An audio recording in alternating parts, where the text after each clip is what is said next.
Israel फिलिस्तीन जंग का तीसरा दिन, 1000 लोगों की गई जान। इस वीडियो में हम आपको देंगे अब तक के बड़े अपडेट्स। नमस्कार, आप देखना शुरू कर चुके हैं खबरें डिजिटल। इजराइल और हमास के बीच युद्ध को 48 घंटे बीत चुके हैं। हमास और इजराइल की जंग में मरने वालों की संख्या 1000 के पार चली गई है। हमले में करीब 700 से अधिक इजरायली की जान गई है। वहीं फिलिस्तीनी अधिकारियों का कहना है कि कम से कम 413 लोग मारे गए हैं। चलिए जानते हैं कि इन 48 घंटों में क्या क्या हुआ।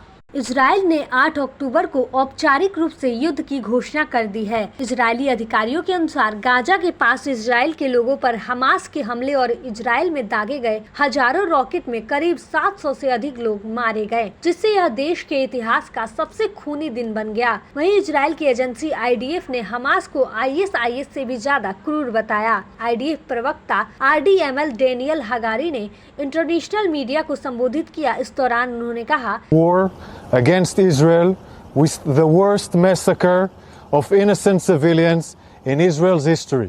Hamas was more barbaric and more brutal than ISIS. Let me be crystal clear. Israel will respond with determination and force to their unprovoked war crimes. इस सप्ताहांत हमास ने इजराइल के खिलाफ युद्ध शुरू किया, जो देश के इतिहास में निर्दोष नागरिकों के सबसे भयानक नरसंहार साबित हुआ। हमास ISIS से भी ज्यादा बर्बर और क्रूर है। उन्होंने आगे कहा, हमास को इसकी भारी कीमत चुकानी पड़ेगी। इजराइल द्वारा रात भर रॉकेट से गाजा पट्टी पर हमला। इजरायली सेना ने बताया, हमास आतंकवादी ग्रुप को नष्ट करने के लिए रात भर विमान गाजा पट्टी पर हमले करते रहे। हमास के कमांड पोस्ट और उनके ठिकानों पर हमला किया गया। इधर फिलिस्तीन ने भी अपने संघर्ष को लेकर टिप्पणी की।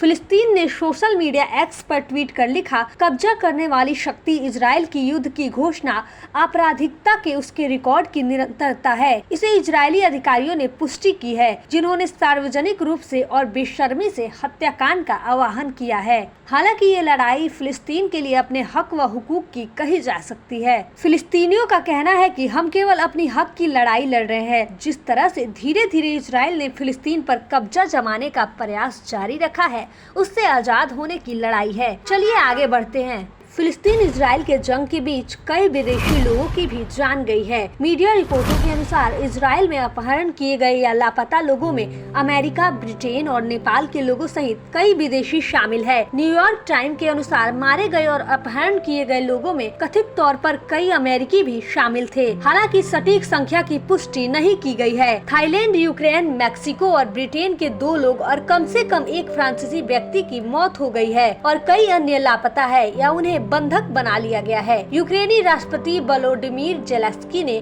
9 अक्टूबर को बताया कि इजराइल में संघर्ष में कम से कम 2 यूक्रेनियन मारे गए हैं और देश में और भी फंसे हुए हैं। इधर 8 अक्टूबर को संयुक्त राष्ट्र की बैठक हुई थी। संयुक्त राष्ट्र UN में इजराइल के स्थायी प्रतिनिधि गिलाद एर्डान ने कहा, आज अंतर्राष्ट्रीय समुदाय के कई सदस्य इजराइल का समर्थन कर रहे हैं, लेकिन हम जानते हैं कि कल ऐसा नहीं होगा। जब इजराइल की बात आती है तो संयुक्त राष्ट्र की याददाश्त बहुत कमजोर हो जाती है। जिस आतंक का हम समर्थन करते हैं वह तुरंत एक साइड नोट बन जाता है, लेकिन इस बार ऐसा नहीं होगा। हम दुनिया को हमारे देश पर हुए अत्याचारों को भूलने नहीं देंगे।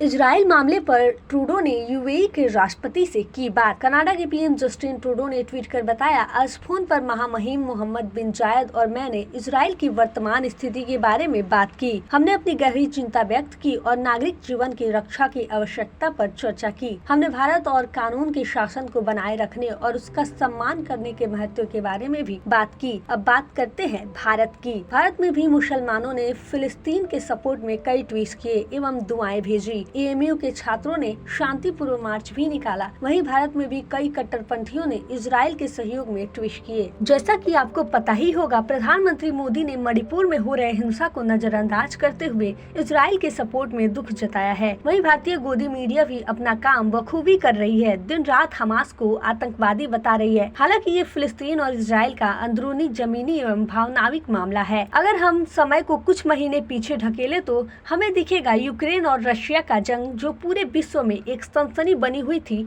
और है, किंतु उस समय में भारतीय गोदी मीडिया इसे हक की अंदरूनी लड़ाई बताता था एवं भारत ने खुले तौर पर किसी का सपोर्ट नहीं किया। क्या हम ये मान ले कि जिस तरह से भारत में हो रहे मुसलमानों के ऊपर जुल्म पर मोदी सरकार कोई ठोस कदम नहीं उठाती है, उसी तरह फिलिस्तीन के मुसलमानों के खिलाफ अपना सपोर्ट इजराइल को कर रही है। ये एक गहरी सोच वाली विषय है। इस पर आपकी क्या राय है, हमें जरूर बताइए। हमारी अगली वीडियो में हम आपको बताएंगे हमास क्या है, इसकी स्थापना कब हुई, इसका नेतृत्व कौन करता है, हमास से जुड़े नेता कहाँ रहते हैं और इजराइल फिलिस्तीन विवाद में हमास का क्या मकसद है। खबरें डिजिटल के यूट्यूब चैनल को सब्सक्राइब कर बेल आइकन को जरूर दबाएं ताकि हमारी नई वीडियो की अपडेट आप तक पहुंचती रहे। ऐसे ही देश विदेश की तमाम बड़ी खबरों के लिए खबरें डिजिटल को इंस्टाग्राम और फेसबुक पर भी फॉलो कर सकते हैं।